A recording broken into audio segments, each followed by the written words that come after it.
तो अब हम बढ़ते हैं 8वें और 9वें कैंडल की तरफ में, जिनको मैं दोनों को एक ही में समझाए दे रहा हूँ। तो पहली है इसमें स्पिनिंग टॉप और एक है स्पिनिंग बॉटम। तो स्पिनिंग टॉप जो होती है वो बॉटम पर बनती हुई आपको दिखेगी।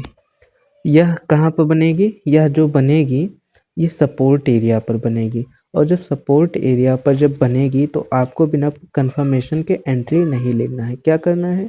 इसके जो क्लोजिंग प्राइस पर जैसे ही इसका ब्रेकआउट हो जाता है आपको एंट्री ले लेना है, और इसके लो का हल्का सा बफर लेकर आपको मार्केट में एंटर कर जाना है, और आपको वहीं से 1:2 या फिर 1:3 का ट्रेड प्लान करना है। ठीक। और इसी में दूसरा आती है जो हमारे है स्पिनिंग बॉटम। स्पिनिंग बॉटम क्या होती है? जो स्पिनिंग बॉटम होती है क्या होती है? ये बेरिश पैटर्न होती है। बेरिश पैटर्न मीन्स यह हमें टॉप पर बनती हुई दिखेगी। कहाँ पर दिखेगी? रेजिस्टेंस एरिया पर दिखेगी, और जब रेजिस्टेंस एरिया पर दिखेगी तो वहाँ से आपको ट्रेड बाइंग के लिए नहीं प्लान करना है, वहाँ पर आपको सेलिंग के लिए प्लान करना है। और जब सेलिंग के लिए प्लान करेंगे तो इसमें आपको लेवल्स मार्क करने होंगे, इसका हाई मार्क करना होगा और इसकी क्लोजिंग प्राइस मार्क करनी होगी।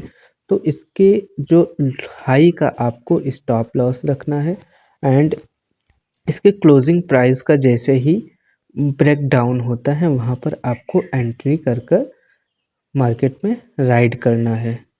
बस यहीं पर इसका जो कहानी है ख़त्म हो।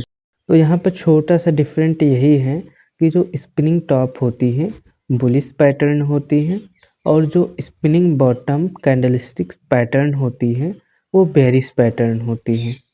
बस आप लोगों को मैं इससे ज़्यादा कैंडल नहीं याद कराने वाला हूँ, क्योंकि उनका जो है डेली यूज़ में नहीं है। डेली यूज़ में नहीं, इसलिए मैं आप लोगों को इतना ही कैंडल्स पर वर्क कराना चाहता हूँ। वैसे कैंडल्स तो बहुत हैं, लेकिन इनका यूज़ हमारे डेली ट्रेडिंग के लिए बहुत ही ज़्यादा इम्पॉर्टेंट है, इसलिए मैं आपको इतना ही कैंडल्स याद करा रहा हूँ।